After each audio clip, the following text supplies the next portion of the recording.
Pengertian pasar monopoli. Pasar monopoli adalah suatu bentuk pasar di mana hanya terdapat satu perusahaan saja dan perusahaan ini menghasilkan barang yang tidak mempunyai barang pengganti yang sangat dekat. Contoh perusahaan monopoli di Indonesia antara lain yang pertama PT PLN, PDAM, PT Pertamina, dan PT Astra Honda Motor. Ciri-ciri dari pasar monopoli. Yang pertama, industri satu perusahaan, di mana hanya ada satu perusahaan dalam industri tersebut. Barang atau jasa yang dihasilkan tidak dapat dibeli di tempat lain. Jika pembeli ingin membeli barang tersebut, harus membeli dari perusahaan monopoli tersebut. Yang kedua, tidak mempunyai barang pengganti yang mirip. Barang yang dihasilkan tidak dapat digantikan oleh barang lain yang ada dalam pasar. Yang ada hanyalah barang pengganti yang sangat berbeda sifatnya. Contohnya lampu minyak. Contoh dari barang yang tidak mempunyai barang pengganti yang mirip adalah aliran listrik. Lampu minyak tidak dapat menggantikan listrik karena ia tidak dapat digunakan untuk menghidupkan televisi atau memanaskan setrika. Yang ketiga adalah tidak terdapat kemungkinan untuk masuk ke dalam industri. Sifat ini merupakan sebab utama yang menimbulkan perusahaan yang mempunyai kekuasaan monopoli. Tanpa sifat ini, pasar monopoli tidak akan terwujud karena tanpa adanya halangan tersebut, pada akhirnya akan terdapat beberapa perusahaan di dalam industri. Yang keempat adalah perusahaan monopoli sebagai penentu harga. Perusahaan monopoli sebagai penentu harga dikarenakan perusahaan monopoli menguasai semua pengendalian produksi dan jumlah yang akan dihasilkan. Dan yang terakhir adalah promosi iklan kurang diperlukan. Perusahaan monopoli hanya satu-satunya penjual di dalam industri. Ia tidak perlu mempromosikan barangnya menggunakan iklan, walaupun perusahaan monopoli sering membuat iklan.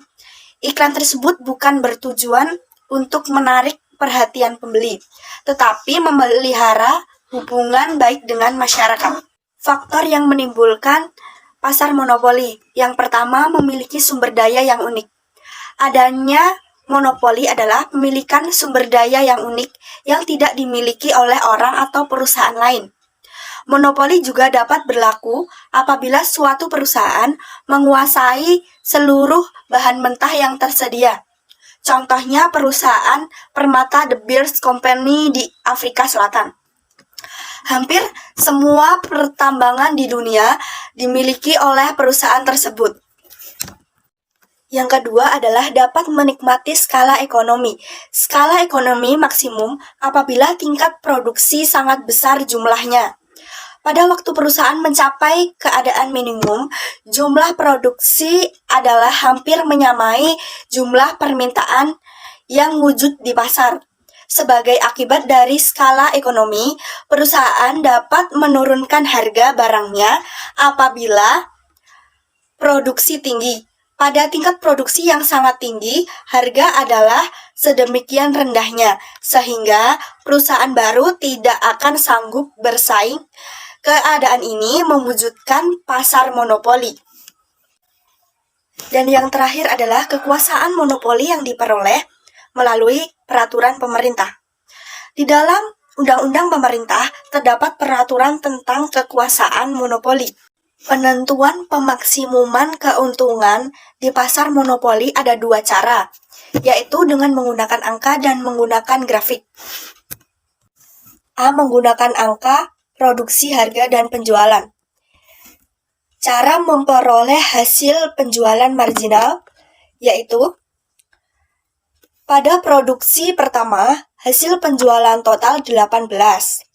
Pada produksi kedua, hasil penjualan total 32. Cara mencarinya, hasil penjualan total kedua dikurangi hasil penjualan total pertama. 32 dikurangi 18, maka hasil penjualan marginal yaitu 14.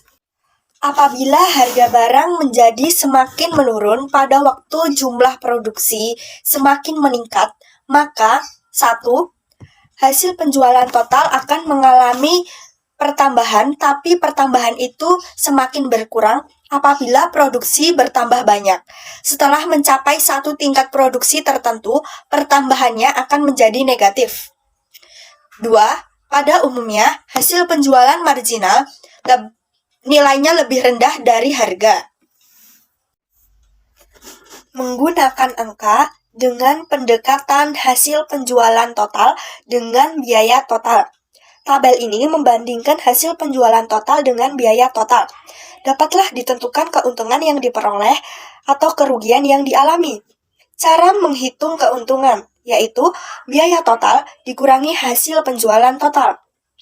Tabel tersebut menunjukkan maksimum keuntungan pada produksi kelima, sebab pada saat produksi keenam, biaya total lebih besar dari penjualan total. Maka pada produksi keenam, penjualan mengalami kerugian. Untuk yang selanjutnya adalah pendekatan hasil penjualan marginal dan biaya marginal. Data hasil penjualan marginal yang ditunjukkan dalam kolom 2 diambil dari data yang sama dalam kolom 4. Data dalam kolom 3 dihitung dengan formula MC sama dengan TC2 dikurangi TC1. Berdasarkan data kolom 2, 3, dan 4 dapat ditunjukkan tambahan keuntungan pada setiap tingkat produksi. Apabila perusahaan tidak memproduksikan barang, biaya yang ditanggung oleh perusahaan adalah senilai Rp4.000 dan ini meliputi biaya tetap yang mempengaruhi keuntungan. Oleh sebab itu, dalam kolom 3 dihitung sebagai biaya marginal. Berdasarkan data dalam kolom 4 dan 5 ditentukan jumlah keuntungan pada berbagai tingkat produksi. Data dalam kolom 3 menunjukkan bahwa keuntungan maksimum tercapai pada tingkat produksi 3 atau 4 unit. Analisis dikatakan perusahaan produksi yaitu MC sama dengan MR yaitu masing-masing bernilai senilai Rp6.000.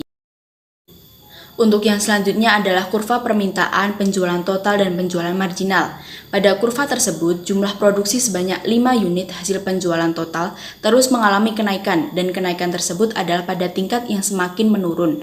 Sesudah jumlah produksi mencapai 6 unit, hasil penjualan total semakin berkurang. Pada waktu jumlah produksi adalah 10 unit, hasil penjualan total adalah 0. Hasil penjualan total yang seperti itu sifatnya apabila digambarkan dalam kurva digambarkan adalah pada kurva TR. Dalam kurva bagian I yaitu berbentuk huruf U yang terbalik. Sedangkan permintaan DD adalah pada gambar bagian 2 yaitu menggambarkan bahwa harga semakin rendah maka jumlah yang diminta semakin banyak. Berdasarkan sifat perhubungan di antara kurva permintaan DD dan kurva TR dapat disimpulkan bahwa 1. Karena OA menggambarkan hasil penjualan total yang semakin bertambah pada harga yang semakin menurun, maka bagian kurva permintaan DD yang terletak di bagian atas titik C, lihat pada grafik 2, mempunyai elastisitas permintaan lebih dari 1. Yang kedua, karena AB menggambarkan hasil penjualan total yang semakin berkurang pada harga yang semakin menurun, maka bagian kurva permintaan yang terletak di bagian yang lebih ke bawah dari titik C mempunyai elastisitas permintaan kurang dari 1. Yang ketiga, pada titik C, elastisitas permintaan adalah 1 atau uniter. Untuk yang selanjutnya adalah menentukan keuntungan maksimum. Kurva TR dalam gambar menggambarkan hasil penjualan total dan kurva TC menggambarkan kurva biaya total. Di sebelah kiri dari titik A dan di sebelah kanan dari titik B, kurva TC berada di atas kurva TR.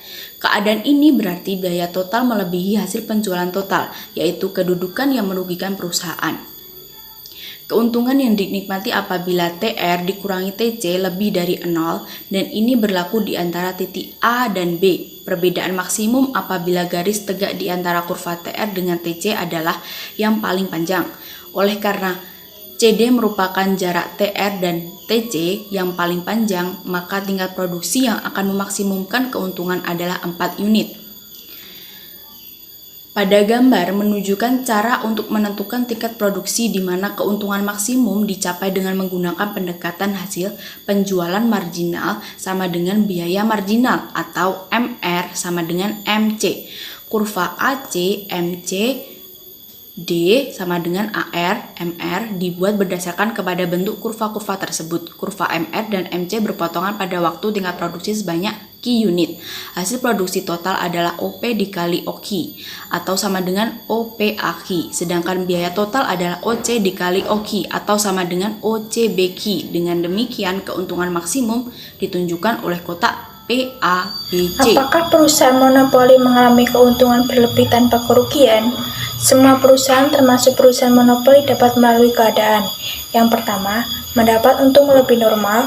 Yang kedua, untung normal. Yang ketiga, rugi tetapi masih dapat membayar kembali sebagian dari biaya tetap. Keempat, mengalami kerugian sehingga biaya berubah pun tidak dapat ditutup.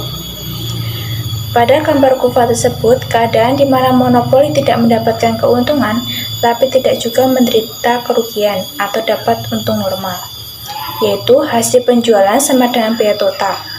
Keadaan akan berlaku apabila kurva biaya total menyinggung kurva permintaan pada tingkat produksi di mana hasil penjualan marginal sama dengan biaya marginal. Pada gambar, kerugian yang dialami perusahaan monopoli ditunjukkan pada kotak P1 ABC. Kerugian ini adalah yang paling minimum. Apabila perusahaan monopoli memproduksi lebih tinggi atau lebih rendah dari Q1, kerugian yang dialami lebih tinggi. Ketiadaan kurva penawaran dalam monopoli. Kurva penawaran menunjukkan hubungan di antara tingkat harga, hanya terdapat suatu jumlah tertentu barang yang ditawarkan. Dan apabila ada dua tingkat harga, maka masing-masing tingkat harga ini akan menunjukkan suatu jumlah tertentu barang yang ditawarkan, dan kedua jumlah itu akan berbeda. Di dalam pasar monopoli, biaya marginal tidak menunjukkan sifat kurva penawaran seperti gambar 12.5. Misalnya, pada mulanya permintaan adalah D0, dan hasil penjualan marginal adalah MR0, sedangkan biaya marginal adalah MC. Maka, keuntungan maksimum akan dicapai apabila produksi adalah sebanyak Q. Pada tingkat produksi ini, harga akan mencapai P0. Selanjutnya, misalkan permintaan berubah menjadi D1, dan hasil penjualan marginal adalah MR1, biaya produksi tidak dapat berubah, berarti biaya marginal adalah tetap seperti yang ditunjukkan oleh MC. Dapat disimpulkan, di dalam perusahaan monopoli atau perusahaan dalam pasar lainnya yang kurva permintaan ke atas, hasil produksi yang bersifat menurun dari kiri ke atas, ke kanan ke bawah, kurva penawarannya tidak dapat ditunjukkan karena tidak ditawarkan atau diproduksikan oleh perusahaan tersebut. Diskriminasi harga dalam monopoli. Perusahaan monopoli menjual barangnya di pasar dalam dan luar negeri, yang keduanya berbeda sifat. Untuk memaksimalkan keuntungan dilakukan dengan diskriminasi harga. Untuk melakukan diskriminasi harga diperlukan biaya produksi yang keluar dan sifat permintaan tiap pasar atau dalam dan luar. Misalkan, kurva biaya total, rata-rata atau AC dan biaya marginal atau MC monopoli adalah seperti gambar 12.6 bagian 3. Misalkan hasil produksi perusahaan monopoli tersebut dijual di dua pasar, yaitu pasar dalam negeri yang kurva permintaan DD dan hasil penjualan marginalnya MRD adalah seperti dalam grafik pertama. Pasar luar negeri yang kurva permintaan DW dan hasil penjualan marginalnya MR atau W adalah seperti dalam grafik. Berarti, saat memaksimuman keuntungan di pasar dalam negeri adalah OM sama dengan MRD, dan saat pemaksimuman keuntungan di pasar luar negeri adalah OM sama dengan MRW. Dengan demikian, keuntungan maksimum di kedua pasar akan dicapai apabila di pasar dalam negeri dijual sebanyak QD dan di pasar luar negeri dijual sebanyak QW. Rumusnya yaitu Q sama dengan QD ditambah QW. Syarat diskriminasi harga. Yang pertama, barang tidak dapat dipindahkan dari satu pasar ke pasar lain. Kedua, sifat barang atau jasa itu memungkinkan dilakukan diskriminasi harga. Ketiga, sifat permintaan dan elastisitas permintaan di masing-masing pasar. 4. Kebijakan diskriminasi harga tidak memerlukan biaya yang melebihi tambahan keuntungan yang diperoleh tersebut. 5. Produsen dapat mengeksploiter beberapa sikap tidak rasional. Adalah campur tangan pemerintah untuk memaksimumkan manfaat dari kegiatan perusahaan. Campur tangan pemerintah yang menjamin agar kegiatan perusahaan tersebut akan menguntungkan masyarakat sangat diperlukan. Campur tangan tersebut biasanya dilakukan dengan satu, mengendalikan dan menetapkan harga barang atau jasa yang dihasilkan perusahaan monopoli, yaitu dengan A, menetapkan harga yang wajar.